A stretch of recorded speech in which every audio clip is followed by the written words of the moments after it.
itu kekerasan yang terjadi dalam bentuk psikis, fisik, ya, dan sebagainya. Nah, angka ini menunjukkan bahwa kasus kekerasan seksual yang terjadi terhadap perempuan itu menjadi kasus yang paling dominan terhadap dibandingkan kasus-kasus kekerasan lainnya.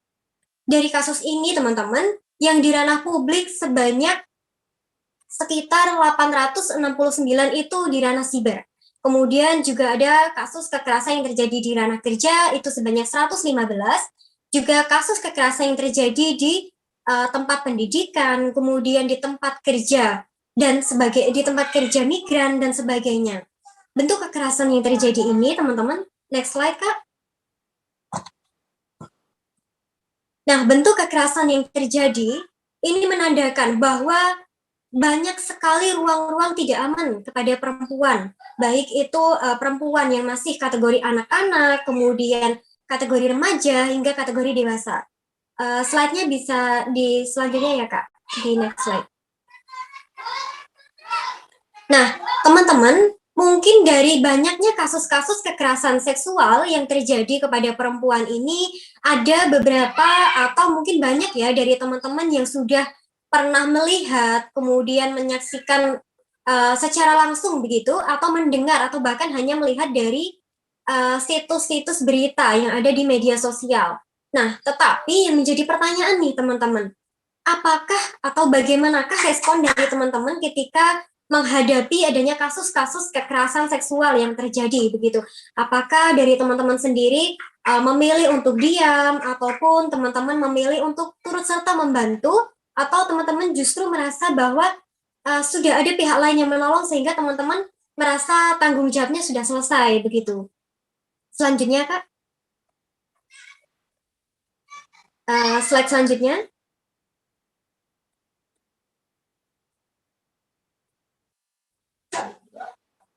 Selanjutnya, Kak, di contohnya.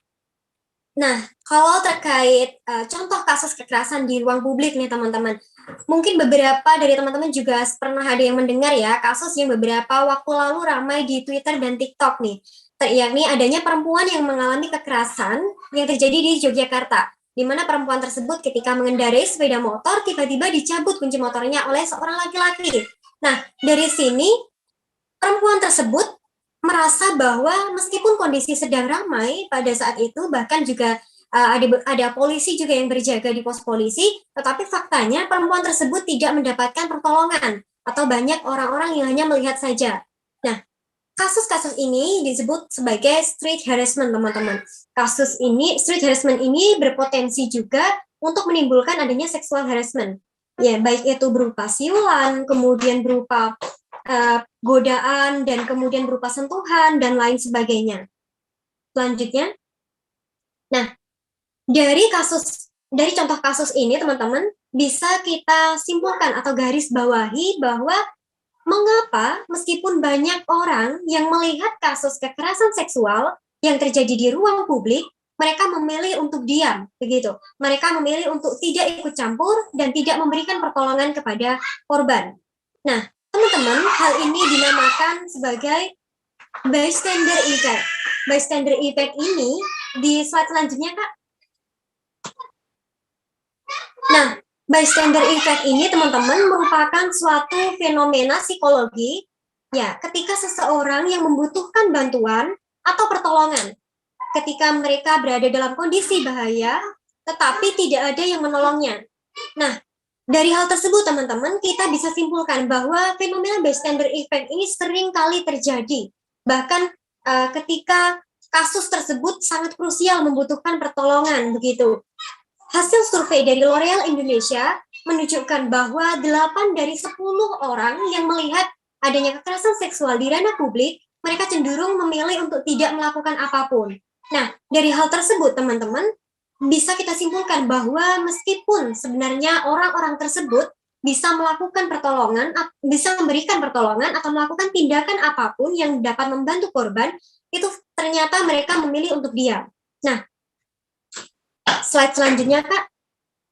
Nah, sebenarnya bagaimana sih terjadinya fenomena bystander effect ini, teman-teman? Yakni yang pertama adanya keadaan darurat, keadaan ketika korban meminta pertolongan. Kemudian selanjutnya juga keadaan tersebut menyita perhatian individu-individu atau orang-orang yang ada di sekitarnya, yakni orang-orang tersebut memberikan atensi terhadap kasus yang sedang terjadi. Nah, kemudian selanjutnya adalah mengevaluasi apakah keadaan tersebut dikategorikan sebagai keadaan darurat. Orang-orang tersebut merasa bahwa apakah tindakan mereka perlu dilakukan atau apakah hal tersebut kategori kekerasan seksual ataupun tidak. Nah, kemudian selanjutnya adalah mempertanyakan tanggung jawab atau kompetensi dari diri mereka sendiri. Apakah mereka merasa berhak untuk memberikan pertolongan atau mereka merasa memiliki kompetensi untuk memberikan pertolongan kepada perempuan yang menjadi korban tersebut. Kemudian mereka memutuskan nih untuk melakukan pertolongan, memberikan pertolongan atau tidak. Nah, slide selanjutnya, Kak. Nah, dari hal tersebut, teman-teman, dari fenomena bystander effect terhadap berbagai kasus-kasus kekerasan seksual yang terjadi di ranah publik, kita bisa mengambil kesimpulan bahwa ada dua faktor yang menyebabkan, yakni yang pertama adalah adanya difusi tanggung jawab, kemudian yang kedua adalah terlalu melihat situasi. Nah, di faktor difusi tanggung jawab ini, teman-teman, seringkali orang-orang merasa bahwa mereka tidak harus memberikan pertolongan kepada korban atau tidak memiliki tanggung jawab untuk memberikan pertolongan kepada korban. Nah, kemudian yang kedua, mereka juga merasa bahwa ketika telah ada orang lain yang menolong atau ketika tanggung jawab tersebut telah dilaksanakan, maka mereka tidak perlu memberikan pertolongan. Atau ketika mereka ingin memberikan pertolongan, maka harus ada orang lain yang menolong, begitu. Sehingga hal ini memberikan dampak terhadap keadaan di mana orang-orang tersebut pada akhirnya tidak menolong, begitu. Dan semakin banyak orang-orang yang ada di lingkup ruangan atau lingkup kondisi, lingkup tempat terjadinya suatu tindak kekerasan seksual terhadap korban, begitu, semakin banyak orang di sana, semakin minim mereka akan menolong. Karena apa? Setiap orang justru akan berpikiran sedemikian rupa, berpikiran sama, begitu, bahwa ketika orang lain tidak menolong, berarti ini bukan menjadi tanggung jawab kita, begitu. Nah, selanjutnya adalah mereka terlalu melihat situasi ini. Terlalu melihat situasi ini adalah ketika, ya itu tadi, mereka memikirkan bagaimana reaksi orang lain. Ketika reaksi orang lain diam saja, berarti mereka beranggapan bahwa itu bukan kategori kekerasan seksual. Atau itu hanya sebuah candaan atau sebuah hal yang nantinya ketika mereka memberikan pertolongan malah justru dianggap berlebihan, begitu. Nah, selain itu, ada orang yang mungkin merasa takut nih untuk memberikan pertolongan. Jangan-jangan mereka ketika nanti memberikan pertolongan, mereka justru yang akan menjadi korban selanjutnya, begitu. Nah, ketika memperhatikan keadaan sekitar, apakah orang yang ikut membantu atau tidak nih, orang-orang yang menolong ini hanya cenderung sedikit, begitu. Ketika mereka merasa tanggung jawabnya sudah selesai, begitu, teman-teman. Nah, slide selanjutnya, fenomena bystander effect nih, teman-teman, tidak hanya terjadi di Indonesia atau tidak hanya terjadi beberapa tahun ke belakang saja. Faktanya, bystander effect ini awal mulanya adalah terjadi di New York, teman-teman. Di mana pada saat itu ada perempuan yang bekerja sebagai bartender yang pulang malam, begitu, namanya adalah Kitty, begitu, Kitty. Nah, dia menjadi korban kasus kekerasan seksual di Bali. Pada waktu itu berada di depan apartemen ini, di tempat tinggalnya, itu ada beberapa orang yang melakukan tindakan kekerasan seksual kepada dirinya. Namun anehnya, 38 orang yang melihat kasus itu diam saja. Karena di silent ya, untuk kita yang mungkin masih ya ikut.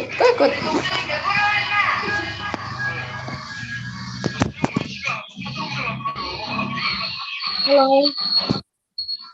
Nah, teman-teman, anehnya pada saat itu 38 orang yang melihat kejadian justru diam saja tanpa memberikan pertolongan apapun, sehingga korban yang bernama Kitty ini lebih cepat untuk dibunuh oleh si pelaku tadi.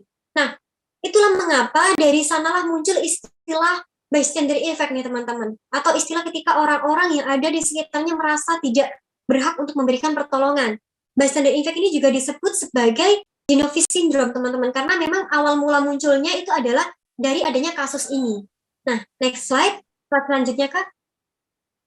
Nah, sebenarnya mengapa sih kita perlu menghentikan adanya bystander effect? Nah, tentunya jawabannya adalah agar tidak terjadi kejadian yang serupa, begitu ya teman-teman ya. Tetapi memang untuk proses memberikan proses terjadinya suatu tindakan yang bisa memberikan dukungan atau memberikan pertolongan kepada korban itu tidak serta-merta terjadi teman-teman. Jadi kita butuh memberikan edukasi, butuh memberikan advokasi-advokasi kepada orang-orang agar nantinya mereka dapat memberikan pertolongan kepada korban atau mereka dapat melakukan tindakan-tindakan lain yang nantinya dapat memberikan keadilan hukum bagi korban. Nah, dari hal tersebut teman-teman, kita mengapa sih perlu adanya kampanye atau perlu adanya advokasi dan edukasi juga. Nah, berkaca dari kasusnya yang terjadi beberapa waktu lalu dan kasus-kasus lainnya teman-teman, memang tidak semua orang akan dapat memberikan bantuan langsung kepada korban. Dan juga tidak semua orang-orang yang dapat nantinya memberikan pertolongan seperti bantuan hukum, bantuan pemulihan, dan lain sebagainya. Dari hal tersebut, teman-teman, kita perlu melakukan adanya edukasi ataupun kampanye publik yang nantinya dapat mencegah terjadinya kekerasan seksual di ranah publik kepada perempuan-perempuan lain di luar sana. Nah, dari hal tersebut, teman-teman, memang kita perlu melakukan adanya kampanye. Kenapa sih kampanye ini menjadi salah satu metode komunikasi atau persuasi yang penting untuk kita nantinya bisa mewujudkan tujuan kita agar tidak terjadi kekerasan seksual di ranah publik begitu. Nah, kampanye ini teman-teman, dengan adanya kampanye ini maka tentu akan memberikan kesadaran hukum di suatu wilayah ataupun kepada masyarakat yang berada di wilayah tersebut, sehingga masyarakat yang memiliki kesadaran hukum tentu mereka tidak akan mudah untuk goyah begitu ketika terjadi kekerasan seksual, entah mereka dapat memberikan pertolongan atau mereka dapat menolong dirinya sendiri begitu, mereka pasti akan melakukan tindakan-tindakan yang meminimalisir terjadinya kejadian.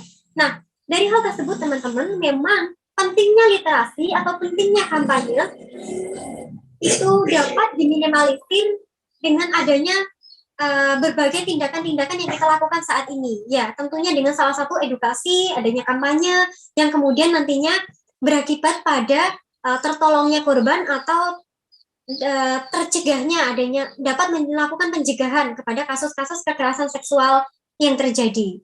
Next slide. Nah, efek dari kampanye ini teman-teman tentu sangat berpengaruh ya pada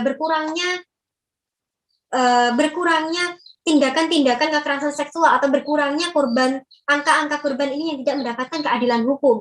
Nah, efek kampanye ini adalah yang pertama, perubahan pada tingkat pemikiran atau kesadaran atau biasa disebut secara kognitif.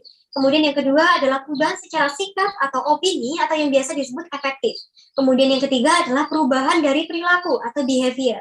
Nah, teman-teman, dari segi kognitif ini sendiri adalah tahapan untuk membuat publik sadar atau mengetahui. Nah, dari mereka sebelumnya awam, dari mereka sebelumnya apatis, menjadi mereka tahu dan memiliki kepekaan begitu teman-teman. Dalam artian ketika mereka sebelumnya tidak mengetahui kategori-kategori apa saja, tindakan-tindakan apa saja yang dikategorikan kekerasan seksual, mereka menjadi mengetahui. Kemudian yang kedua adalah perubahan dari segi afektif. Mereka dari sadar nih, mereka jadi merasa takut ketika tidak melakukan upaya-upaya yang serupa. Dalam artian, kita menimbulkan perasaan bagi mereka bahwa, oh ketika nanti aku tidak melakukan tindakan yang seperti ini, maka hal ini akan terjadi berulang kali. Maka impunitas kepada pelaku itu akan ada. Begitu teman-teman. Yang ketiga adalah behavior, yakni mereka berani melakukan tindakan untuk pertolongan ataupun pencegahan. Nah, slide berikutnya Kak.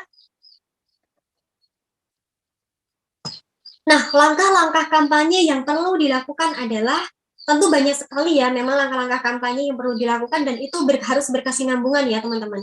Nah, langkah kampanye ini sebenarnya adalah awal mulanya sih apa permasalahan yang perlu kita atasi atau apa sih sebenarnya yang menjadi momok tersendiri bagi orang-orang, tetapi banyak orang yang merasa tidak peka begitu terhadap isu tersebut. Nah, yang kedua menganalisis masalah tersebut. Nanti bagaimana sih akarnya, penyebabnya, kemudian dampaknya, dan tujuan-tujuan kampanye kita. Nah, pastikan tujuan kampanye ini sesuai dengan tujuan dari organisasi atau visi kita, teman-teman. Nah, kemudian yang ketiga, selanjutnya menganalisis aktor-aktor siapa saja yang menjadi pendukung, kemudian menganalisis membuat adanya teori perubahan, menganalisis audiens ataupun pesan, begitu. Dan kalau bisa, dalam pesan ini juga nantinya ada taktik-taktik tersendiri untuk penyusunan nih teman-teman. Entah isunya itu kita kemas dalam bentuk terobosan, kemudian dalam bentuk urgensi mendesak, bersifat mendesak, begitu. Dan tentunya kita butuh juga untuk mengurangi adanya resiko. Dan kita perlu adanya monitoring dan evaluasi. Nah, langkah-langkah kampanye ini teman-teman akan kita jabarkan di slide-slide berikutnya. Nah, bisa di slide berikutnya, Kak. Nah, teman-teman, untuk yang pertama adalah apa sih sebenarnya masalah umum yang ingin kita atasi dari kampanye kita ini? Kita perlu mempertimbangkan nih, teman-teman. Sebenarnya isu apa yang mempengaruhi organisasi kita ataupun mempengaruhi lingkungan sekitar kita yang memang itu perlu kita suarakan, begitu. Yang selanjutnya adalah kita perlu mendapatkan hasil ataupun isu yang istilahnya relevan begitu atau isu yang akurat itu dengan cara kita melakukan metode partisipatif. Kita mengajak organisasi lain, kita mengajak relawan-relawan lain, kita mengajak jaringan-jaringan lain untuk turut menentukan masalah apa yang akan kita angkat. Nah, dari hal tersebut kita dapat mengerti bahwa isu ini memang benar-benar krusial dan organisasi-organisasi lain juga dapat turut membantu kita. Kemudian yang selanjutnya kita juga akan mendefinisikan masalah tersebut sejelas mungkin. Seperti misalnya dibandingkan kita hanya menjelaskan terkait dampak negatifnya, kita perlu juga menjelaskan hambatan-hambatannya, seperti misalnya kurangnya akses bantuan hukum kepada korban atau kurangnya kesadaran hukum atas perlindungan kepada korban di ranah publik, misalnya seperti itu. Nah, dari sini kita dapat menentukan sih, teman-teman, apa sih sebenarnya yang menjadi masalah umum yang kita ingin atasi. Slide berikutnya, Kak. Nah, selanjutnya kita perlu menganalisis dengan melalui metode analisis SWOT nih teman-teman. Mungkin metode ini juga sering kali ya teman-teman dengar ya. Slide berikutnya Kak. Nah, di metode analisis SWOT ini kita perlu mengidentifikasi berbagai strengths, weakness, kemudian opportunities dan traits yang ada. Kita perlu mengidentifikasi apa sih sebenarnya kekuatan dari organisasi kita.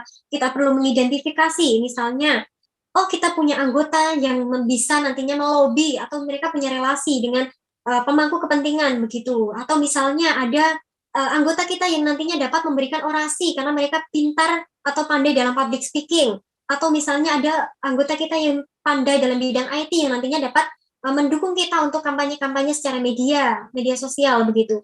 Nah, kemudian kelemahannya misalnya anggota kita yang kurang ataupun kita masih belum memiliki pengalaman di bidang yang sama begitu atau hal lain sebagainya. Nah, kita juga perlu menganalisis peluang yang ada seperti misalnya nanti juga kita akan melakukan perekrutan atau nanti juga akan ada sumbangan dana yang akan mendukung kampanye kita ataupun adanya negara yang telah istilahnya negara telah juga melakukan tindakan progresif seperti adanya pengesahan UU TPKS. Dari hal ini kan membuktikan bahwa isu yang akan kita angkat ini memang isu krusial begitu. Kemudian yang selanjutnya adalah ancaman. Ancaman ini apakah nantinya juga akan dari pihak orang tua atau dari pihak eksternal, misalnya melarang aktivitas demo atau aktivitas-aktivitas lain yang memang nanti berpengaruh pada kampanye kita, begitu teman-teman.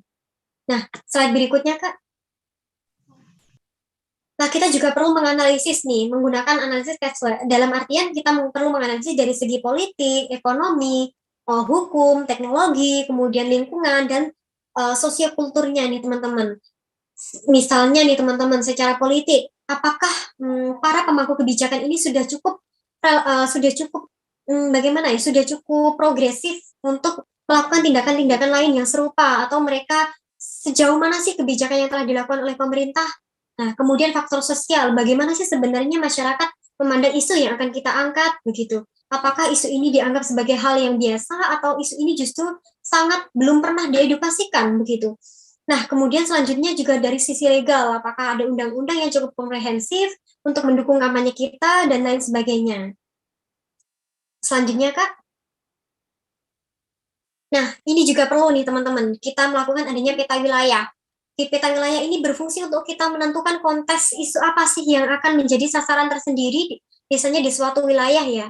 Misalnya, kalau pengalaman dari kami sebelumnya, ketika kami melakukan kampanye terkait pencegahan pernikahan dini. Pernikahan dini itu kan merupakan suatu bentuk kekerasan seksual, teman-teman, yang juga termasuk dalam UU TPKS. Tapi banyak orang yang tidak menganggap itu sebagai kekerasan seksual. Tetapi faktanya memang di Banyuwangi, tempat asal kita, itu juga tinggi angka pernikahan dininya. Jadi kita perlu mengupayakan dengan kita mengedukasi melalui pemetaan wilayah. Misalnya di Banyuwangi dengan angka yang sedemikian rupa, kemudian dampak-dampak negatifnya seperti apa, aktor-aktor apa saja yang akan mendukung kampanye kita perlu melakukan pemetaan di wilayah Banyuwangi itu sendiri, begitu, untuk kesuksesan kampanye kita. Nah, slide berikutnya. Nah, kita perlu mengidentifikasi poin penting. Dalam artian, ketika kita telah menentukan isu nih, teman-teman, kita perlu mengetahui bahwa dari banyaknya isu kekerasan seksual, entah kepada masyarakat perempuan adat, kemudian kepada anak, disabilitas, dan lain sebagainya, kita perlu menganalisis isu apa sih yang ingin kita angkat, begitu. Secara spesifik, karena kita tidak mungkin bisa mengcover semuanya, berkaca juga dari SDM kita juga ya, teman-teman. Nah, jadi kita perlu mengidentifikasi poin-poin penting dari isu yang telah kita jadikan fokus kampanye kita nih, teman-teman. Ini juga dapat membantu kita untuk menetapkan tujuan dari kampanye kita. Slide berikutnya, Kak. Nah, untuk menganalisis, identifikasi poin-poin penting apa saja yang dapat mendukung kampanye kita, mendukung isu yang akan kita angkat, kita perlu juga menganalisis melalui adanya metode pohon masalah ini, teman-teman. Di mana ketika kita sudah menentukan isu, kita dapat menentukan apa saja nanti dampak negatifnya, apa saja penyebab yang mengelatar belakanginya, kemudian apa saja pengaruh-pengaruhnya hal tersebut terhadap upaya penegakan HAM, begitu teman-teman. Nah, seperti misalnya ketika di pohon masalah, di batangnya kita anggap sebagai isu utama kita, kemudian di cabang-cabangnya ini kita anggap sebagai apa namanya, efek atau dampak, begitu ya, efek atau dampak dari kekerasan atau dari isu yang kita angkat ini. Kemudian yang di akarnya itu adalah akar-akar penyebabnya apa saja, dan kita juga perlu relevansikan antara satu penyebab dengan penyebab lain, begitu teman-teman. Slide berikutnya, Kak. Nah, dari ketika kita telah menentukan adanya tujuan, kemudian adanya isu-isu yang telah kita tentukan efeknya, dampak negatifnya, kemudian juga akar penyebabnya, kita juga perlu menganalisis tujuan kita melalui metode SMART nih, teman-teman. Mungkin teman-teman juga banyak yang tahu ya terkait metode ini. Memang metode ini digunakan untuk efektivitas kegiatan kita nih, teman-teman. Nah, metode SMART ini, teman-teman, membantu kita untuk bisa mencapai target kampanye kita dengan lebih ukur, begitu.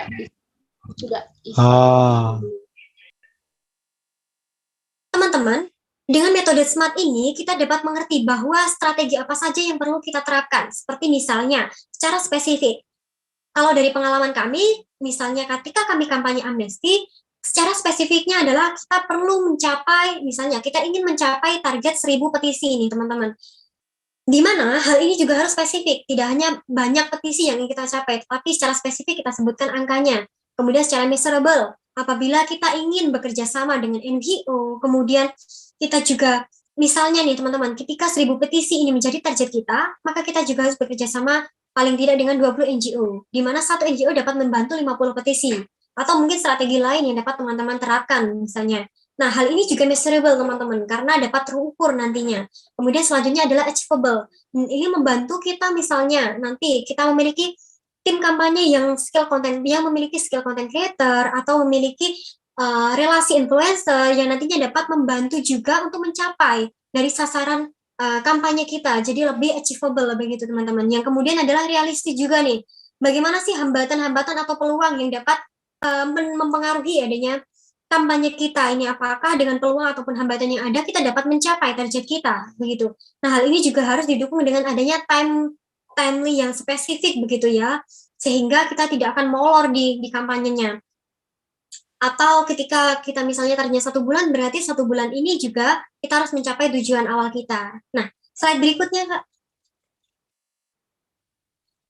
Nah, slide berikutnya ini adalah terkait map pengaruh. Ini map pengaruh ini adalah menentukan juga bagaimana kita mengadvokasi atau melobi orang-orang yang nantinya dapat memberikan pengaruh terhadap efektivitas, terhadap keberhasilan kampanye kita, begitu teman-teman. Nah, kalau sewaktu kami di kampanye Amnesty Internasional Indonesia itu, kami mengajak audiens nih, misalnya, kami mengajak audiens yang nantinya setidaknya dari beberapa mereka dapat turut mengadvokasi orang-orang lain. Nah, misalnya, ketika orang lain tersebut memiliki pengaruh dalam artian ketika orang tersebut merupakan pemangku kebijakan ya, yang memang mereka masih awam terhadap isu yang akan kita angkat, maka hal tersebut juga dapat menjadi strategi tersendiri, teman-teman. Kita dapat memujuk orang yang telah uh, kita advokasi itu tadi untuk bisa mengupayakan advokasi ke orang lainnya yang dapat memiliki pengaruh yang lebih besar juga, begitu teman-teman. Sehingga ketika kita telah istilahnya menyasar kepada orang-orang yang memiliki pengaruh, maka tentu dampak dari kampanye yang akan kita angkat ini lebih luas atau lebih besar, begitu teman-teman. Dengan memperluas jangkauan edukasi, dengan membangun aliansi atau relasi, itu juga dapat membuat kita bekerja secara kolektif dan memaksimalkan hasil dan meminimalisir risiko yang ada, teman-teman. Nah, slide berikutnya, Kak. Nah, kenapa sih kita perlu adanya kunci aktor penting begitu dalam suatu kampanye? Karena memang dalam suatu kampanye kita butuh orang yang bisa memberikan pengaruh besar yang mendukung kampanye kita nih, teman-teman. Misalnya kita perlu melihat bahwa bagaimana sih tingkat pengaruh mereka atau bagaimana sih tingkat ketertarikan mereka terhadap suatu isu begitu. Nah, kita perlu menjelaskan kepada mereka bahwa apakah pihak yang diajak kerjasama ini sudah cukup paham atau belum memiliki pemahaman yang maksudnya signifikan begitu terhadap suatu isu yang akan kita angkat. Nah, penting bagi kita teman-teman untuk mengajak orang-orang yang telah memiliki komitmen politik atau mendukung secara visi kita begitu terhadap isu yang akan kita angkat. Ketika mereka telah memiliki komitmen politik, maka kita dapat melobi mereka untuk memberikan dukungan kebijakan. Dalam artian, dukungan kebijakan ini dapat berupa peraturan pemerintah, undang-undang, kemudian ataupun surat keterangan yang dikeluarkan oleh pimpinan institusi. Nah, slide berikutnya, Kak. Nah, kita setelah kenapa kita mengetahui adanya pentingnya untuk menentukan aktor kunci ini tadi, kita harus mengetahui juga nih bagaimana secara menentukan aktor kunci itu tadi nih, teman-teman. Kita pertama juga harus membuat daftar organisasi, daftar entitas atau daftar-daftar pemangku kepentingan lainnya yang nantinya dapat mendukung isu kita. Kita juga dapat melis nih siapa-siapa saja yang nanti dapat menjadi opsi untuk menjadi sasaran advokasi kita. Nah, kemudian kita menggambarkan matriksnya, kemudian kita menganalisis nih pertanyaan siapa sih sebenarnya aktor-aktor yang mendukung, aktor-aktor yang menjadi istilahnya menentang dari isu yang kita angkat begitu, atau hal-hal lain yang misalnya seberapa besar peluang kita dan lain sebagainya. Pastikan target kita itu selesai ya, teman-teman. Pastikan target yang dipilih itu tepat nih, teman-teman. Karena kalau salah, kita juga berpengaruh juga terhadap efektivitas kampanye kita. Slide berikutnya, Kak. Nah, secara umum nih, teman-teman, memang semakin besar dukungan terhadap kampanye kita dari aktor-aktor yang berpengaruh begitu, maka semakin besar kemungkinan kita untuk mencapai tujuannya. Bahkan jika kita tidak selalu menggunakan dukungan ini secara langsung, maka kita dapat memastikan bahwa pesan yang kita angkat ini akan dapat dimobilisasi oleh gerakan yang lebih besar begitu, sehingga dapat mempengaruhi kebijakan pemerintah. Slide berikutnya, Kak. Nah, slide berikutnya ini terkait teori perubahan, teman-teman. Kita perlu mengidentifikasi apa sih perubahan yang ingin kita capai dalam jangka panjang dari adanya isu yang kita angkat, dari adanya kampanye yang ingin kita laksanakan.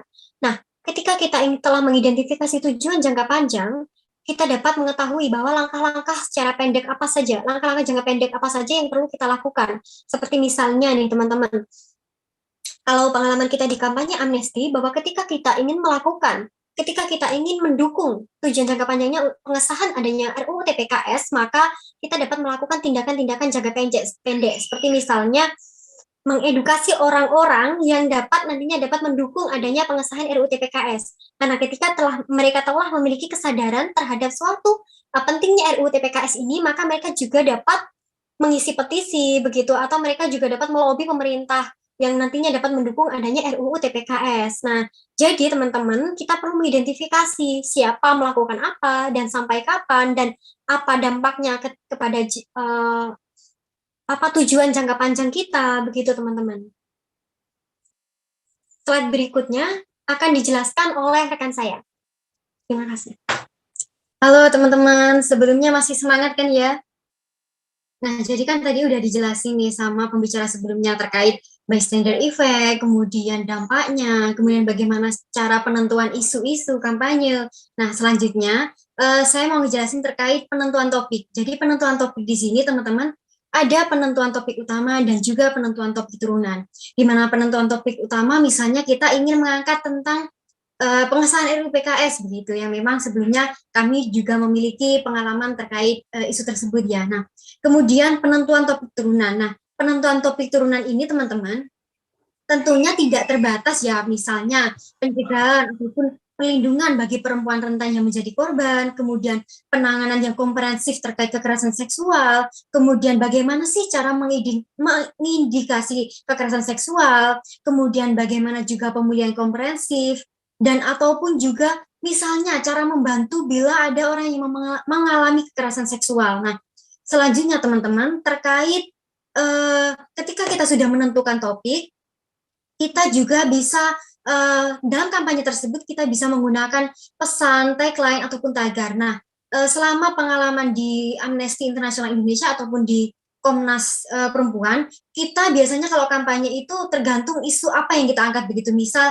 kita menggunakan hashtag stop kekerasan seksual ataupun misal sahkan RUU TPKS atau mungkin lindungi korban yang memang rentan begitu. Atau kita bisa juga nih menggunakan tagar yang memang itu termasuk mereka yang memiliki pengaruh terkait perubahan suatu kebijakan tersebut. Misalnya kita bisa memberikan hashtag terkait DPR ataupun instansi pemerintahan lainnya. Nah, kemudian yang selanjutnya teman-teman terkait mengembangkan strategi akar rumput. Nah, strategi akar rumput itu yang seperti apa sih? Jadi begini teman-teman, ketika kita melakukan suatu kampanye, kemudian kita memiliki anggota ataupun kita ingin mengajak masyarakat untuk turut serta, kita bisa mengajak anggota-anggota kita ataupun masyarakat biasa untuk misalnya kita mempengaruhi masyarakat tersebut atau anggota kampanye tersebut untuk mendapatkan dukungan ataupun petisi yang sebanyak-banyaknya. Misal selama kampanye di Amnesty International Indonesia waktu lalu kami memberikan aturan ataupun mengajak para volunteer itu untuk mengumpulkan setidaknya minimal 30 petisi begitu. Jadi mereka itu bagaimana sih agar bersemangat begitu untuk mencapai target tersebut. Tentunya hal tersebut kita berikan apresiasi ya seperti sertifikat volunteer ataupun dan sebagainya ya. Jadi dari situ kita bisa nih dengan misal anggota ataupun volunteer yang terbatas kita bisa mencapai ataupun kita bisa mengajak masyarakat yang seluas-luasnya untuk turut serta dalam kampanye tersebut begitu. Nah, kemudian yang ketiga yakni jadikan isu nasional sebagai isu lokal. Seperti apa sih?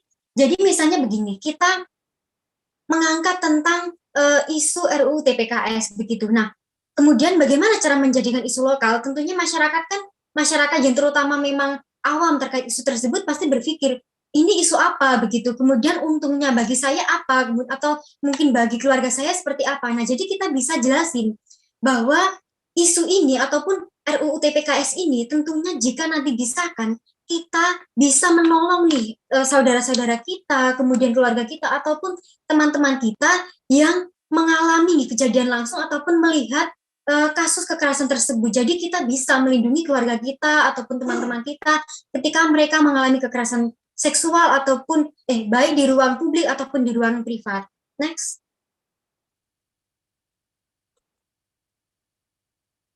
Langsung ke strategi penentuan media, Kak. Nah, jadi teman-teman, untuk selanjutnya bagaimana sih strategi penentuan media tersebut? Nah, jadi di sini ada 3 hal ya yang memang kita perlu fokuskan, yakni yang pertama adanya tujuan, kemudian sifat target, dan kemudian yang ketiga adanya sumber daya. Nah, jadi tujuan teman-teman, bagaimana kita kembali lagi memberikan kesadaran secara luas begitu. Jadi untuk memberikan kesadaran ini agar memberikan dampak secara luas, tentunya kita bisa menggunakan media sosial dengan secara efektif. Nah, dalam artian kita bisa nih menggunakan Facebook, kemudian Instagram ataupun Twitter. Nah, tapi juga jangan lupa kita harus sesuaikan nih teman-teman target kita. Target yang seperti apa? Misal kita ingin menyasar anak muda, kita bisa dong menggunakan Twitter ataupun kita bisa menggunakan Instagram. Nah, kemudian mungkin kalau untuk yang usia 30 atau 40 tahun, kita bisa nih menggunakan Facebook yang mungkin lebih digunakan oleh usia-usia tersebut ya. Nah, kemudian sifat target.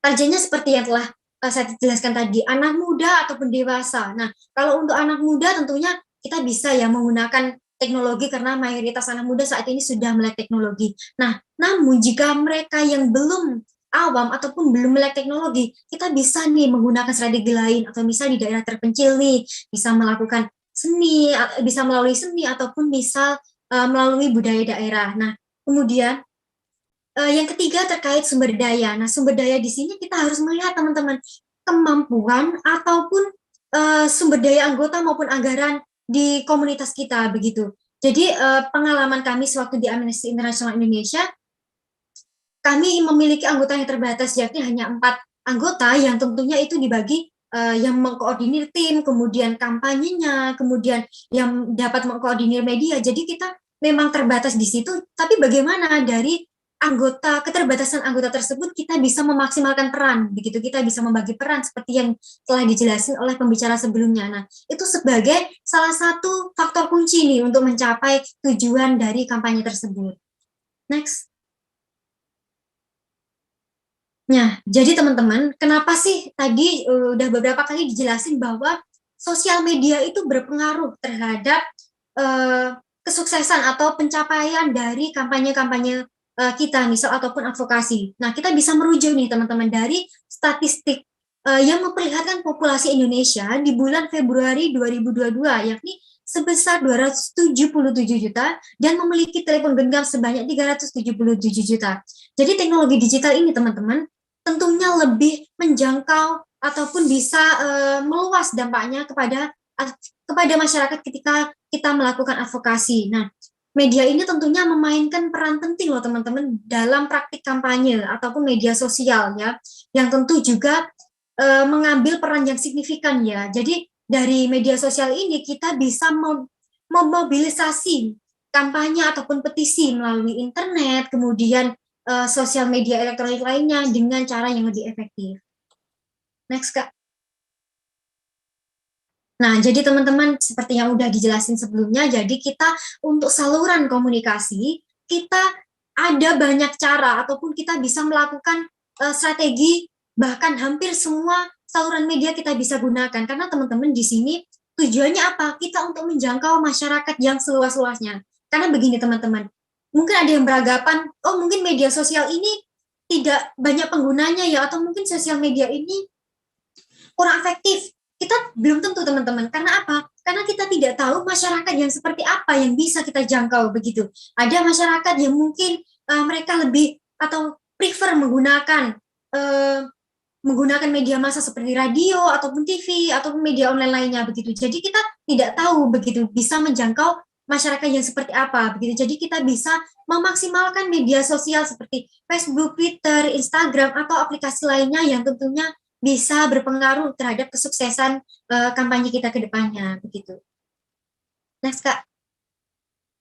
Nah, selanjutnya teman-teman untuk menganalisis audiens. Nah, kita harus memperhatikan ada beberapa hal yang perlu kita analisis. Yakni yang pertama, apakah audiens kita mengetahui atau setidaknya ada concern terhadap isu tersebut. Kemudian yang kedua yakni apakah mereka pro terhadap isu tersebut, kemudian atau mereka kontra terhadap isu tersebut, dan kemudian apa sih yang bisa kita lakukan untuk membuat mereka mendukung kampanye kita. Nah, berdasarkan pengalaman kita selama kampanye, kita merasa bahwa mereka yang kontra terhadap isu kita atau kampanye yang kita lakukan adalah itu memang agak sulit ya teman-teman untuk dipengaruhi karena mereka sudah berada di posisi kontra begitu. Mereka sudah memiliki argumen-argumen tersendiri begitu. Nah, jadi kita harus juga punya strategi nih agar meluruskan bahwa ini loh penting untuk kita kampanyekan, ini penting untuk kita terus suarakan begitu. Nah,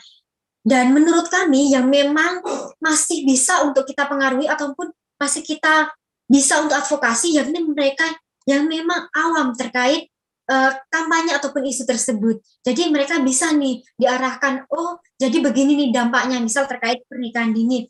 Jadi dampaknya seperti ini nih pernikahan dini kepada anak-anak kita 2 atau 3 tahun ke depan, kemudian apa saja penyebabnya. Jadi dari situ mereka bisa memiliki concern atau mereka memiliki perubahan mindset begitu terkait isu tersebut. Nah, Kak. Nah, tentunya untuk target audience kita bisa nih menggolongkan terkait misal negara, masyarakat, media massa, akademisi ataupun mahasiswa. Nah, jadi dari negara kita bisa nih teman-teman mengajak anggota DPR nih ataupun tingkat daerah, misal juga tingkat nasional ataupun aparat penegak hukum lainnya untuk turut serta mendukung dalam adanya perubahan-perubahan kebijakan ataupun advokasi-advokasi terkait isu tersebut. Nah, kemudian masyarakat nih, ini penting banget juga teman-teman. Jadi kita bisa melibatkan tokoh masyarakat, tokoh agama, tokoh adat, yang tentunya memang mereka memiliki fokus ataupun mereka memiliki isu terkait mereka memiliki concern terkait isu yang kita angkat begitu. Berdasarkan pengalaman kita sebelumnya, waktu kami mengadakan webinar atau sosialisasi, kita mengajak nih dinas sosial atau dinsos PPKB Banyuwangi untuk mengadakan sosialisasi nih kepada guru-guru. Nah, jadi kita jelaskan nih kepada tokoh-tokoh ini bahwa ini menjadi urgensi tersendiri nih terkait dampaknya, kemudian penyebabnya pernikahan dini. Jadi kemudian dinsos PPKB ini juga setuju. Nah, kemudian kami berhasil untuk memberikan sosialisasi kepada kurang lebih 100 guru yang memang ada di Banyuwangi begitu. Nah, kemudian untuk media massa. Nah, kita juga harus ingat teman-teman bahwa media massa apapun jenisnya pasti akan berpengaruh terhadap suatu keberhasilan kampanye tersebut. Jadi seperti yang telah saya jelasin sebelumnya bahwa media massa kita juga bisa menggunakan media massa apapun untuk mengajak teman-teman untuk turut serta gitu. Nah, untuk akademisi ataupun mahasiswa. Nah, ini penting banget nih teman-teman karena beberapa waktu lalu mungkin teman-teman juga melihat sendiri ya banyak sekali akademisi ataupun mahasiswa yang melakukan demonstrasi untuk terkait perubahan isu atau perubahan suatu kebijakan agar tentunya tidak diskriminatif, kemudian lebih berpihak kepada para korban begitu. Kita bisa nih merumuskan suatu strategi atau pendekatan kampanye yang tentunya akan dilakukan untuk kedepannya. Nah, kemudian untuk menyusun pesan teman-teman. Nah, bagaimana sih kita bisa menyusun pesan agar pesan tersebut sampai begitu, agar bisa efektif begitu ke audiens ataupun target sasaran kita ke depannya. Nah, tentunya dari kalimat yang digunakan. Jadi bagaimana kita menggunakan kalimat yang baik dan juga bagaimana kita menggunakan kalimat yang benar dalam artian kita bisa menempatkan teman-teman. Misal kita menyampaikan ini kepada usia 30-40 yang mungkin mereka masih awam apa sih RUU TPKS itu. Jadi kita bisa nih menggunakan bahasa yang sangat-sangat sederhana agar bisa dipahami oleh masyarakat. Kita tidak bisa menggunakan bahasa ini untuk memberikan advokasi seperti ini atau bahasa-bahasa yang mungkin mereka masih asing ya terdengar di telinga mereka. Jadi kita bisa hindari nih bahasa-bahasa tersebut. Nah, kemudian penggunaan simbolnya agar simbol-simbol tersebut jangan sampai kita diskriminatif atau kemudian memunculkan isu sara yang tentunya juga itu malah justru memicu ketidakberhasilan dari kampanye yang kita lakukan. Nah, seperti kemudian selanjutnya yakni pastikan jelas dan juga seefektif mungkin. Nah, kemudian juga kita harus fokus kepada orang yang akan menerima pesan. Nah, seperti yang saya sempat singgung sebelumnya bahwa orang yang akan menerima pesan itu kita bisa advokasi bahwa oke, terima kasih Kak Risa. Bahwa kita bisa nih jelasin apa itu namanya, bahwa orang yang akan menerima pesan itu mendapatkan manfaat dari terus serta dalam kampanye tersebut. Nah, kemudian selanjutnya tampilan dan struktur pesan yang akan disampaikan alangkah lebih baik bisa disesuaikan dengan masyarakat yang kita tuju. Next, Kak.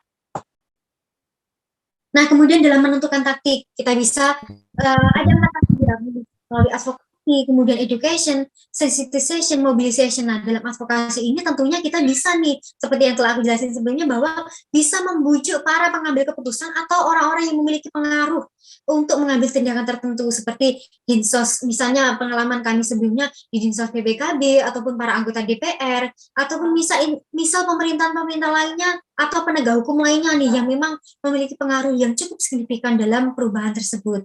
Nah, kemudian adanya sensitization. Jadi kita harus bisa nih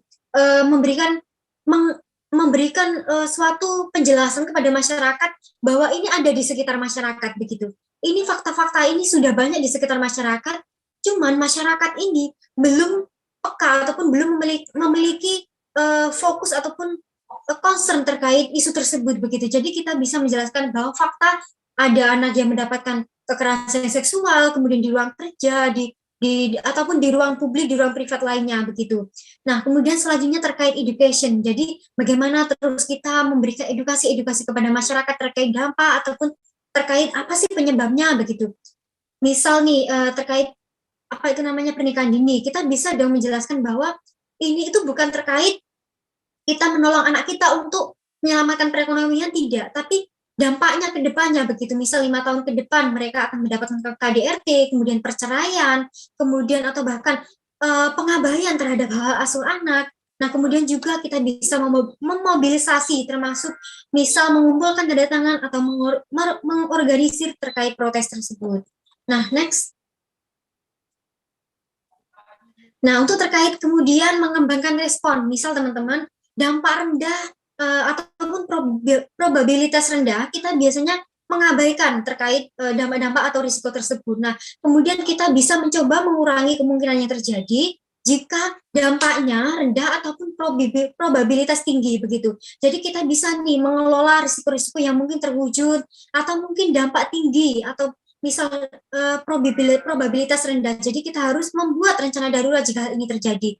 Jadi misalnya nih kita mau mengadakan demonstrasi, padahal demonstrasi tersebut pada saat itu tidak sesuai atau belum waktunya begitu. Jadi kita bisa meminimalisir atau mengganti waktunya begitu di waktu yang mungkin lebih tepat begitu. Jadi untuk mencapai tujuan kita agar tentunya meminimalisir risiko misal terjadi kericuan ataupun tidak tercapainya terkait tujuan-tujuan kita. Next. Nah, ini juga ada relevansi teman-teman dengan kurangi risiko. Jadi bisa teman-teman kita bisa mengurangi risiko-risiko yang mungkin terjadi terkait kampanye-kampanye kita ke depannya. Bisa kita bekerja sama dengan pembela HAM ataupun organisasi atau gerakan lainnya. Kemudian kita bisa mengurangi risiko seperti mempertimbangkan bagaimana sih kapasitas kita, kemampuan kita untuk mengontrol efek-efek negatif ke depannya. Kemudian juga kita bisa mengabaikan risiko yang mungkin tidak disarankan, teman-teman. Karena biasanya ini akan membuat situasi yang lebih buruk ataupun membuat kondisi kita lebih rentan. Next. Nah, untuk terkait evaluasi, teman-teman, ini penting banget, teman-teman. Ada 2 evaluasi, yakni evaluasi proses dan juga evaluasi dampak. Di mana evaluasi proses?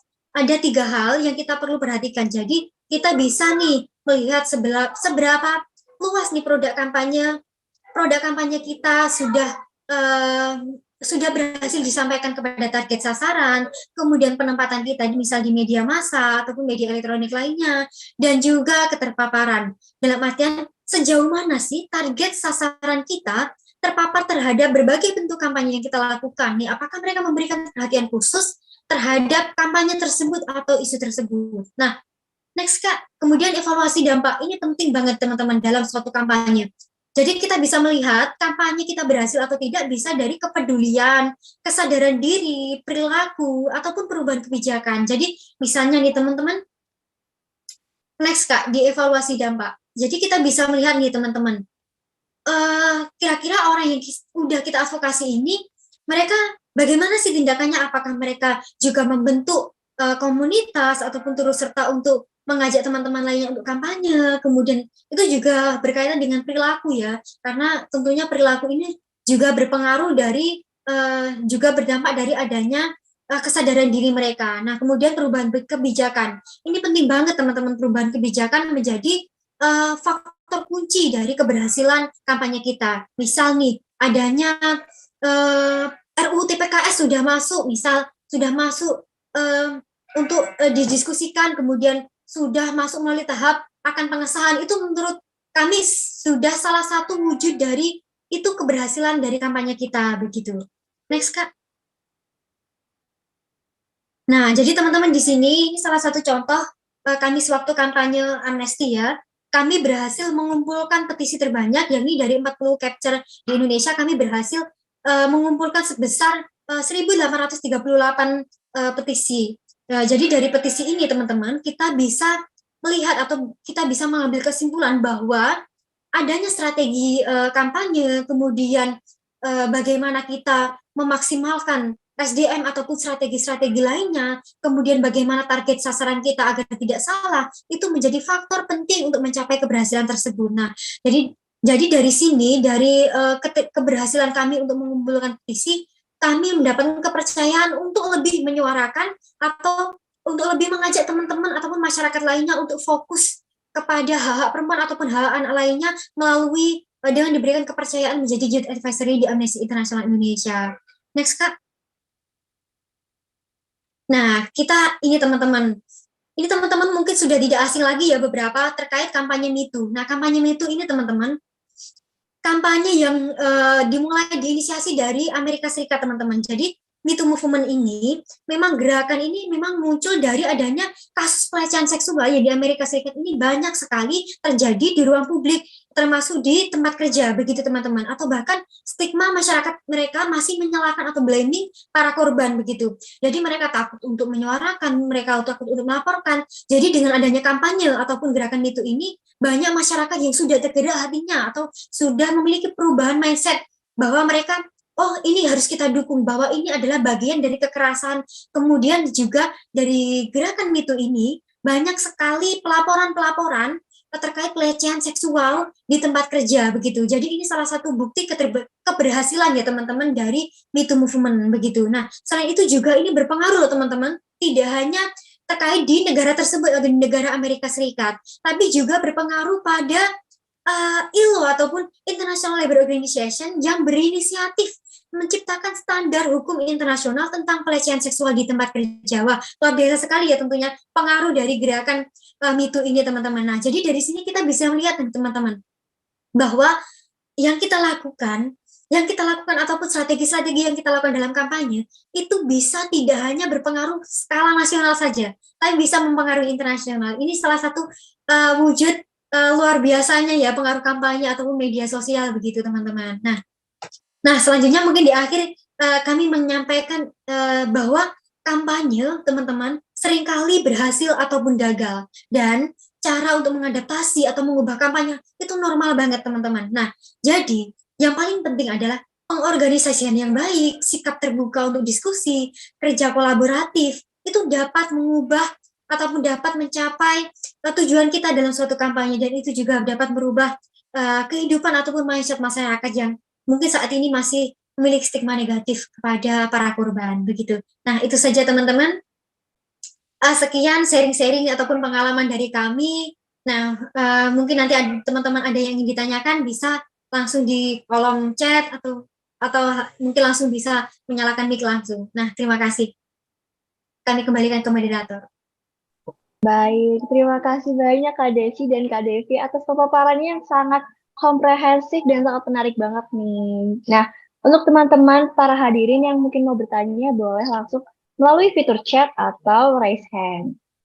Nah, karena tadi kita tuh udah denger penjelasan yang sangat menarik banget ya dari Kak Devi dan Kak Desi, jadi mungkin aku mau merangkum sedikit dari apa yang telah kakak cantik berdua sampaikan. Ya, seperti yang kita tahu bahwa sekarang tuh kekerasan seksual itu lebih banyak menyerang kepada wanita.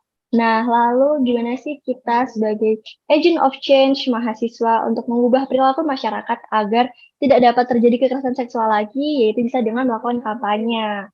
Nah, untuk melakukan kampanyenya juga ditentukan nih media mana yang cocok untuk disampaikan sesuai dengan target audiensnya, seperti misalnya lewat Instagram untuk target audiens remaja, atau misalnya Facebook untuk target audiens bapak-bapak dan ibu-ibu yang mungkin sudah berusia 30 hingga 40 tahun.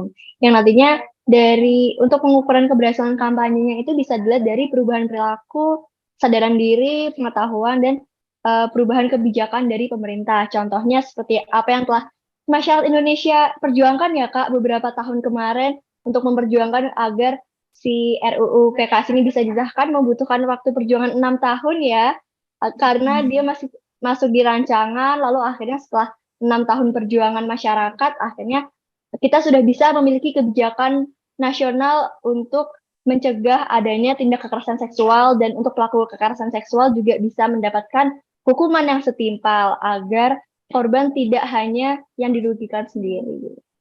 Nah, untuk teman-teman yang ingin bertanya, silahkan disampaikan melalui kolom chat ataupun fitur raise hand. Ini udah ada satu nih Kak yang bertanya dari Kak Ubaidillah. Peserta Ubaidillah Univ PT IQ Jakarta. Izin bertanya Kak, bagaimana apabila kita sudah merancang kampanye yang bagus, tetapi terkendala izin dari pihak kepolisian? Gimana Kakak mengatasinya? Terima kasih Kak atas jawabannya. Nah, jadi Kak Ubedillah, jadi saya ingin menjawab ya, nanti bisa ditambahkan oleh pembicara satunya. Jadi kita harus kan menganalisis kan kenapa sih kita tidak mendapatkan izin dari pihak kepolisian. Nah, tentunya pihak kepolisian kan pasti sudah mempertimbangkan ya berbagai hal. Jadi kita bisa menganalisis terlebih dahulu nih, apakah nanti kampanye yang kita lakukan menimbulkan dampak negatif. Misal waktu pengalaman kita internship di DPRD itu memang pihak kepolisian itu memang terkendala ataupun kewalahan ya untuk ketika mereka melakukan demonstrasi itu mereka melakukan hal-hal yang mungkin dampaknya itu misal merobohkan pagar ataupun dampak-dampak negatif lainnya. Nah, mungkin pihak kepolisian tersebut berkaca dari adanya kasus-kasus sebelumnya yang sudah terjadi. Nah, jadi untuk Kak Ubadillah, jika kita sudah merencanakan kampanye dengan sebaik mungkin, kita bisa menjelaskan atau kita bisa memberikan jaminan nih kepada pihak kepolisian bahwa nantinya jika ada hal-hal yang tidak diinginkan atau menimbulkan keributan, kemudian memberikan dampak negatif nih kepada instansi-instansi pemerintahan, tentu yang melakukan atau yang bertanggung jawab kampanye tersebut bisa nih dimintai pertanggungjawabannya begitu. Jadi kita bisa ada dua pihak nih yang tidak dirugikan. Jadi kampanye kita bisa berjalan lancar, kemudian pihak kepolisian tidak khawatir akan dampak-dampak negatif yang ditimbulkan begitu. Mungkin bisa ditambahkan oleh pembicara selanjutnya. Atau mungkin juga bisa disesuaikan dengan strategi yang telah kita sampaikan sebelumnya, Kak. Misalnya ketika hal tersebut berdampak tinggi dengan probabilitas tinggi atau kemungkinan tinggi, maka hal tersebut bisa ada beberapa hal yang bisa kita batalkan. Misalnya ketika kita ingin melakukan demonstrasi atau ingin melakukan kampanye di ruang publik begitu, maka kita dapat batalkan misalnya dengan jumlah anggota yang sebelumnya ingin kita ajak beramai-ramai begitu, nanti dikhawatirkan ada kerusuhan, maka hanya perwakilan saja beberapa begitu, sehingga kita dapat menginisiasi strategi-strategi dadakan yang nantinya dapat berpotensi untuk dilarang dari pihak kepolisian itu tadi, atau mungkin bisa kita tunda juga untuk mengetahui timing yang tepat itu kapan gitu Kak. Nah mungkin bisa menjawab ya Kak ya. Selanjutnya terkait Oke, terima kasih Kak. Apakah Kak Ubaidillah sudah terjawab? Oke, sudah memberi reaction. Aman ya. Nah, lalu ini Kak ada, banyak sekali ya pertanyaannya. Kita mulai dari Kak Wina terlebih dahulu. Dari Kak Wina, hai Kak, saya Wina izin bertanya, bagaimana cara menentukan apakah kampanye kita berhasil atau tidak? Terima kasih. Halo Kak Wina, ya Kak Wina, kalau dari maaf tadi pertanyaannya cara menentukan apakah kampanye kita berhasil atau tidak. Nah, seperti yang telah kita jelaskan sebelumnya ya Kak ya, ada berbagai evaluasi tentunya pastinya ya untuk menentukan apakah kampanye yang kita lakukan ini berhasil atau tidak. Baik itu evaluasi proses atau evaluasi dampak. Nah, cara menentukannya tentunya mungkin bisa diarahkan ke slide 36 atau 37 ya Kak ya, atau slide evaluasi tadi. Itu dapat kita tentukan dari bagaimana sih perbuatan atau perilaku masyarakat. Apakah banyak yang masyarakat yang saat ini telah sadar bahwa ketika terjadi kekerasan mereka patut untuk menolong, atau masih banyak masyarakat yang beranggapan apatis atau merasa tidak memiliki tanggung jawab untuk turut menolong. Nah, itu juga dapat menjadi indikator keberhasilan, Kak. Apakah kampanye kita telah mengubah perilaku mereka, atau justru mereka tetap berpegang teguh pada stigma mereka sebelumnya, atau misalnya mereka beranggapan bahwa kekerasan seksual itu karena pakaian korban, jadi itu menganggap adanya stigma negatif yang tetap tidak berubah begitu terhadap upaya atau terhadap kampanye yang telah kita lakukan. Begitu Kak, mungkin ya semoga terjawab ya Kak. Baik, apakah Kak Wina sudah terjawab? Oke, terima kasih Kak Wina atas pertanyaannya. Nah, ini ada 3 pertanyaan juga nih Kak di kolom chat. Dari Kak Andri Zatnika, dari Universitas Singaperbangsa Karawang. Maaf izin bertanya Kak, untuk kita sebagai mahasiswa, bagaimana cara mengatasi dan mencegah terjadinya seks bebas di kalangan mahasiswa atau mahasiswi? Nah, untuk Kak Andre, jadi sebagai mahasiswa ya tentunya ya, bagaimana sih cara kita mencegah ataupun kita memberitahu ya bagaimana terjadinya seks bebas begitu di kalangan mahasiswa. Nah, sebenarnya simpel sekali ya, kita tentunya bisa memberikan contoh yang baik kepada teman-teman ataupun kita bisa menyampaikan dengan cara bahasa kita yang mungkin bisa diterima oleh teman-teman. Jadi kita bisa nih ke teman-teman akrab kita begitu ataupun teman-teman lainnya bahwa seperti ini. Nanti jika kamu melakukan seks bebas, sesimpel ini, kamu akan mungkin terkendala terkait akademiknya, kemudian nanti dampak ke depannya, misal finansial tidak siap, kemudian nantinya jika finansial tidak siap tentunya akan berdampak apa itu namanya misal KDRT ataupun beban ganda kepada perempuan, dan kemudian juga bisa menimbulkan kekerasan atau bisa juga menimbulkan terkait seperti yang telah saya jelasin, perceraian begitu, perceraian dini dalam artian masih usia muda pernikahan, mereka jika secara mental ataupun secara finansial tidak siap, tentunya itu akan berdampak sendiri kepada diri kita ataupun kepada anak-anak kita nantinya. Sesimpel itu kita menjelaskan ke teman-teman lainnya. Nah, tentu tapi jangan lupa kita selalu memberikan contoh bahwa ini diri kita, ini diri saya nih, bahwa saya sudah berusaha untuk memberikan contoh sebagai mahasiswa yang baik nih, bagaimana kita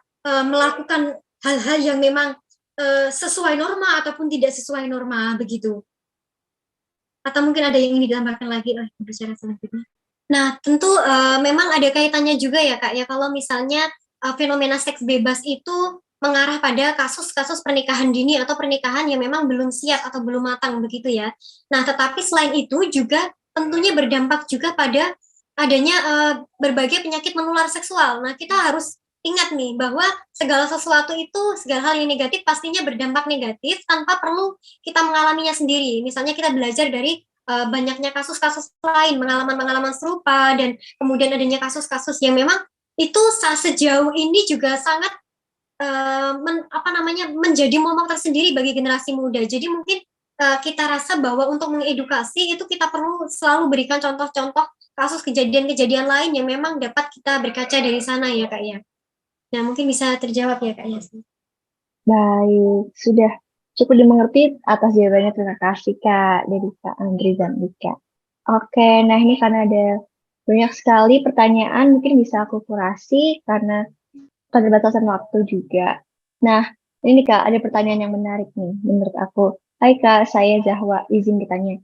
Mengapa perempuan kebanyakan lebih rentan nih menjadi korban tindak kekerasan seksual? Dan apa sih dampak psikologis bagi korban tindak kekerasan? Nah, jadi ini menarik sekali ya pertanyaannya. Kenapa sih perempuan itu sering kali mendapatkan kekerasan? Nah, jadi di sini teman-teman, yang perlu kita tegaskan adalah adanya mindset ataupun adanya stigma masyarakat bahwa perempuan itu memang dinomorduakan, kemudian perempuan itu sebagai objek begitu. Bahwa ketika kita melihat misal ketika melihat perempuan lain begitu, mereka adalah suatu objek yang kita bisa lampiaskan begitu terkait seksual kita, ataupun kita bisa memanfaatkan mereka bahwa ini pantas untuk mendapatkan ini. Nah, dari stigma-stigma itulah yang mungkin memunculkan kasus-kasus yang kekerasan seksual yang mungkin dianggap normal ya di masyarakat ya begitu. Selain itu juga mungkin adanya perempuan ini memang memiliki pribadi yang mungkin mereka pada dasarnya jika mereka tidak memiliki keberanian, mereka akan takut melaporkan apapun yang terjadi dalam hidupnya begitu. Dalam artian begini teman-teman, ada beberapa kami pernah mendapatkan laporan ataupun aduan dari masyarakat yang memang dia itu memang terjebak dalam lingkaran bagaimana ya? Mereka sulit begitu untuk melaporkan. Kayak kondisinya itu tidak mungkin untuk melaporkan karena misal mereka memiliki hubungan kekerabatan yang sangat dekat dengan pelaku. Jadi mereka hanya berpikir ketika aku melaporkan, nantinya justru akan berdampak negatif kepada diriku. Nantinya aku akan mendapatkan kekerasan seksual lainnya, kemudian aku terancam tindakan-tindakan pidana lainnya. Itu yang justru membuat mereka semakin takut untuk melaporkan. Nah, dari situlah pelaku-pelaku yang tentu tidak bertanggung jawab atau tidak mengerti hukum, mereka akan semakin merasa bahwa saya ini maskulin, saya ini memiliki posisi yang jauh lebih unggul dari perempuan. Jadi saya bebas dong melakukan apapun yang selama perempuan tersebut tidak berani speak up. Jadi itu menurut saya faktor utama kenapa kekerasan seksual sering kali terjadi. Jadi teman-teman, uh, solusinya seperti tadi teman-teman, kita harus berani speak up, kita harus berani untuk menyuarakan bahwa ini adalah tindakan kekerasan seksual. Ketika kita melihat, ketika kita mengalami, kita harus berani untuk melaporkan apapun risikonya.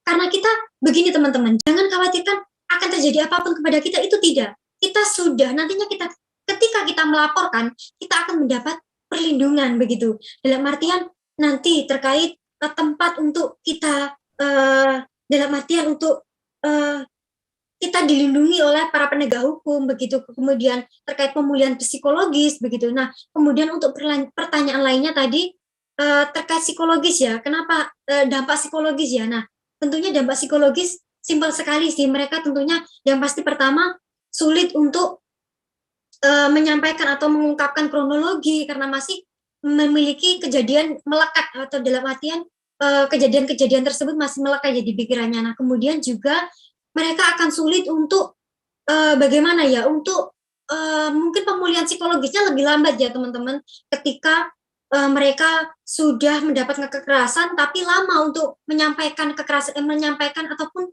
melaporkan tersebut begitu. Jadi saya rasa itu salah satu dampak psikologis yang mungkin diterima oleh para korban. Mungkin ada yang ingin ditambahkan? Iya memang benar sekali ya teman-teman, karena kenapa sih perempuan ini seringkali mendapatkan kekerasan dibandingkan laki-laki, yaitu juga tak terlepas dari faktor patriarki yang ada di masyarakat ya teman-teman ya.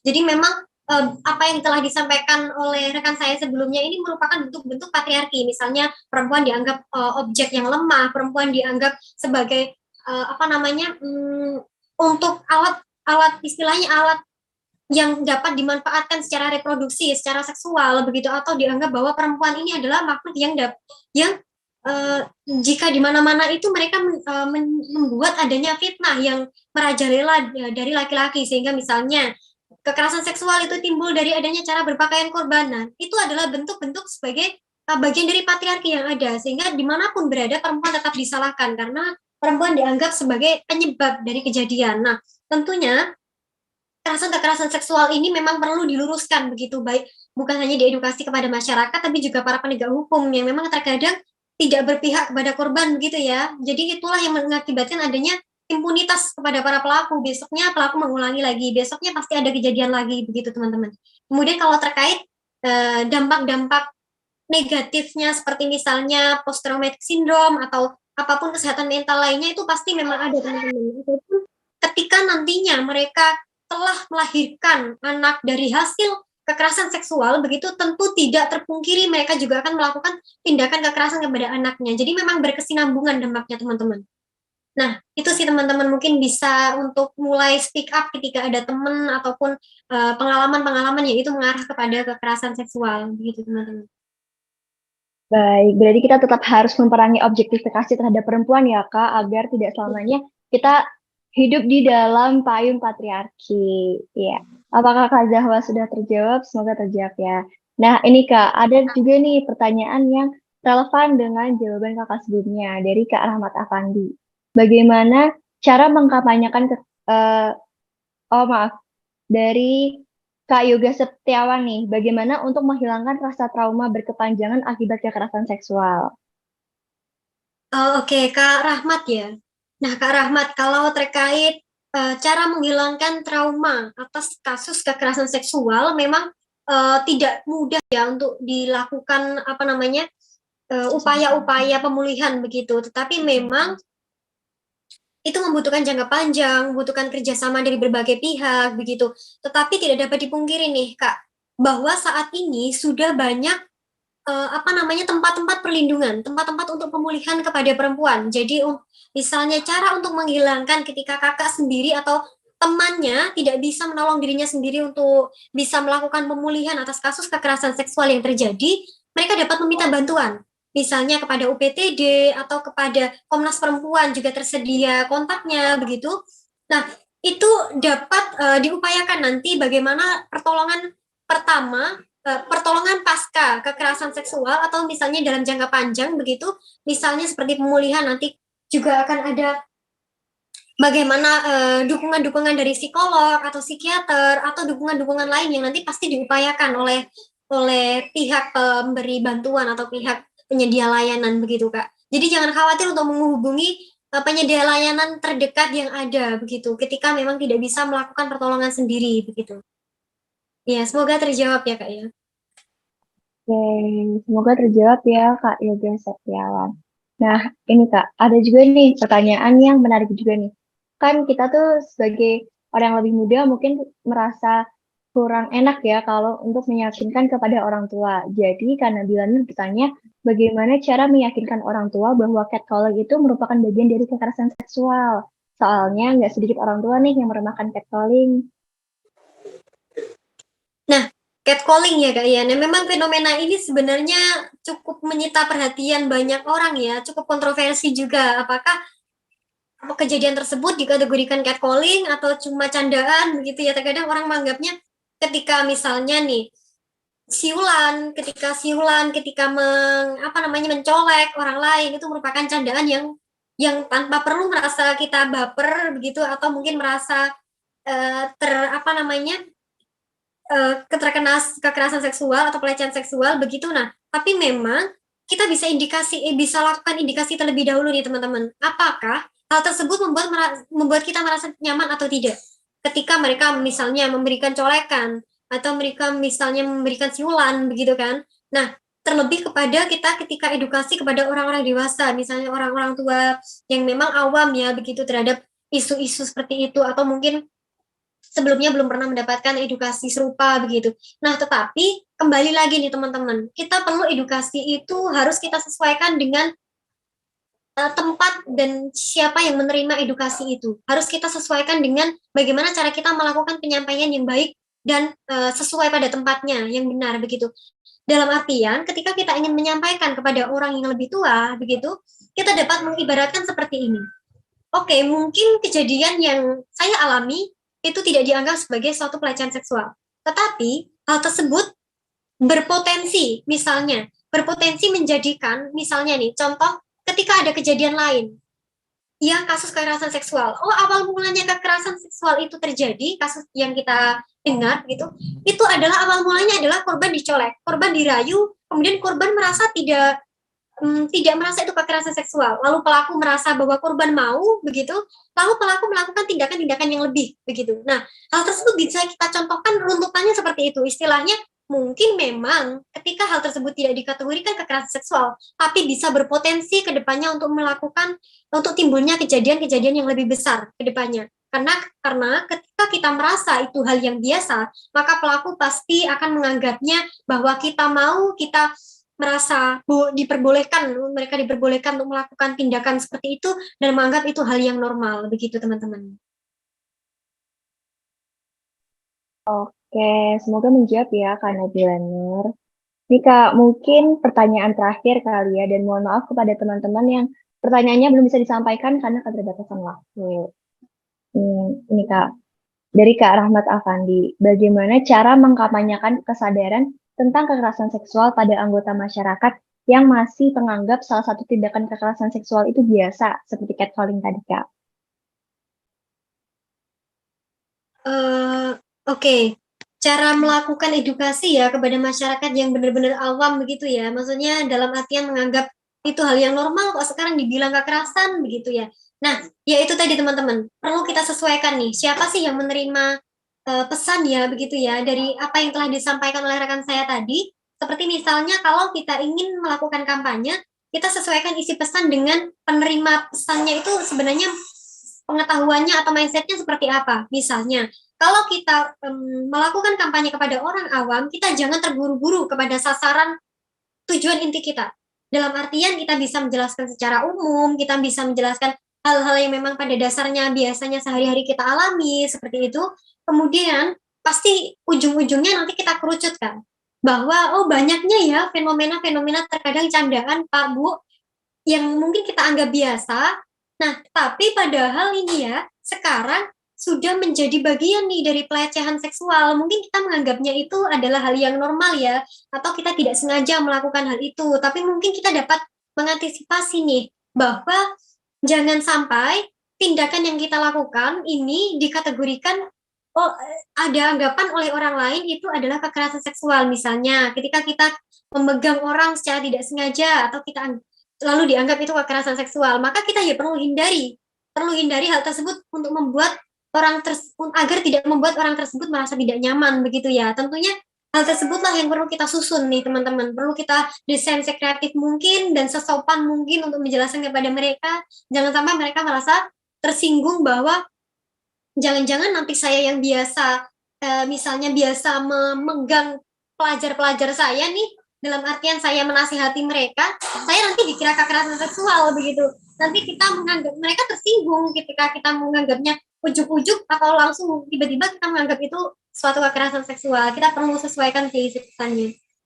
Begitu. Atau mungkin bisa sebagai tambahan ya, karena kita kan bisa melihat bahwa kekerasan seksual itu tidak hanya secara fisik loh ya, bisa non verbal, bisa secara verbal juga ya. Dalam artian misal nih kita mengirim pesan kepada seseorang yang mungkin baru kita kenal ataupun seseorang yang sepertinya mungkin mereka memiliki sensitivitas ya begitu, dalam artian jadi kita bisa nih pilih bahasa yang lebih baik begitu, karena ada nih beberapa yang hanya menggunakan pakai kata dir atau apa, mereka sudah menganggap nih wah saya nggak terima loh ini termasuk pelecehan. Itu kembali lagi kepada individu, mereka menganggap bahwa itu menyinggung dirinya sendiri atau tidak. Jadi lagi-lagi kita perlu menghindari ataupun kita bisa menyampaikan kepada siapapun bahwa alangkah lebih baiknya dihindari bahasa-bahasa ataupun cara-cara yang mungkin itu belum familiar loh kepada orang baru begitu. Belum wajar loh ketika kita lakukan hal itu kepada orang baru. Nah, karena apa teman-teman? Seperti yang udah kami jelaskan beberapa kali sebelumnya bahwa kekerasan seksual apapun jenisnya itu berawal dari kita menganggap hal itu adalah hal yang wajar, begitu, apapun jenisnya. Jadi kita selama mampu bisa memilih bahasa yang baik, kita bisa memberikan saran kepada siapapun bahwa alangkah lebih baiknya dihindari begitu untuk meminimalisir potensi bahwa ini kategori kekerasan seksual atau tidak.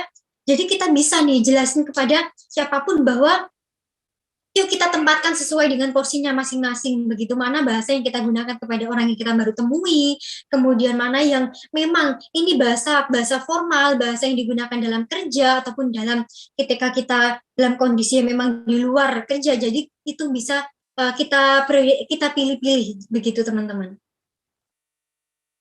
Baik, terima kasih Kak Devi dan Kak Desi atas jawaban yang sangat lengkap nih, jadi teman-teman bisa semakin ngerti dan mungkin kita sebagai generasi muda atau teman-teman yang berada di ruangan Zoom ini bisa untuk mengurangi penggunaan candaan seksis ya Kak, yang bisa mengarah terhadap terjadinya kekerasan seksual itu sendiri. Nah, aku mau berterima kasih juga nih kepada para teman-teman yang sudah bertanya dan kepada Kak Rahmat Afandi sebagai penutup sesi pertanyaan kita pada hari ini. Nah, kalau misalnya teman-teman ada yang masih ingin bertanya, boleh nggak nih Kak, kalau misalnya nanya ke DM Instagramnya Kakak mungkin?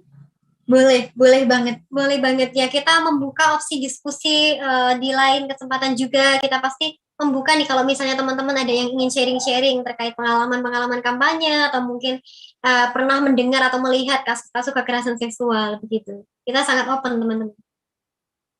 Baik. Oke, jadi nanti untuk teman-teman yang masih mau bertanya, boleh langsung untuk slide ke DM Instagram Kak Devi atau Kak Desi.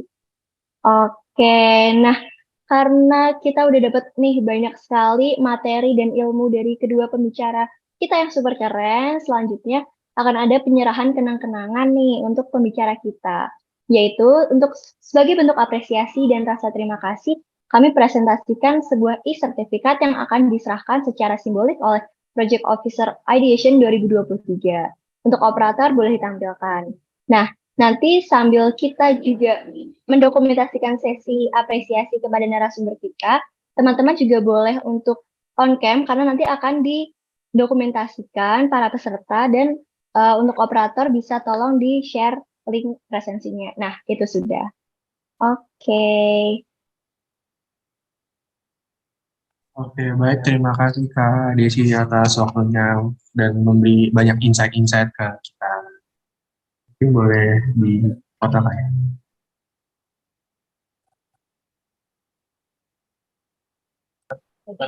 Oke. Untuk para peserta juga bisa langsung on cam ya, karena akan didokumentasikan bersama. Operator, apakah aman untuk mendokumentasikan?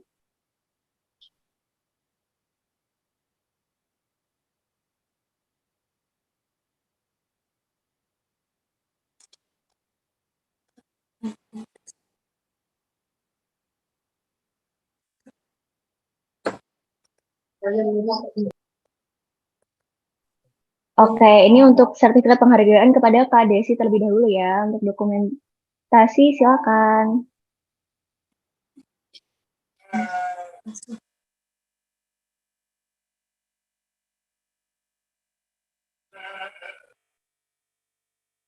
Oke, mungkin bisa lanjut kepada Kak Desi.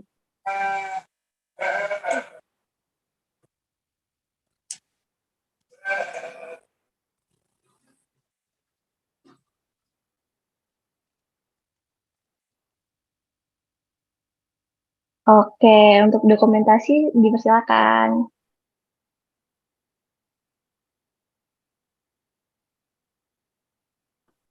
Terima kasih Kak Devi atas waktunya dan insight yang tadi udah dikasih ke kita. Terima kasih kembali Kak kepada kakak-kakak semuanya atas kesempatan bersharing. Iya, terima kasih sekali lagi terima kasih banyak untuk Kak Desi dan Kak Devi. Semoga kita bisa berkesempatan lagi nih untuk sharing-sharing lagi di waktu yang mendatang. Untuk Kak Desi dan Kak Devi sudah boleh untuk live ruangan Zoom bila ada keperluan lainnya. Sampai jumpa kembali, Kak. Sampai jumpa kembali kakak-kakak semuanya. Ya, terima kasih. Terima kasih, Mohon maaf Kak. ada kekurangan ya Kak ya. Ya, kami izin live Iya. ya Kak. Terima kasih banyak Kak.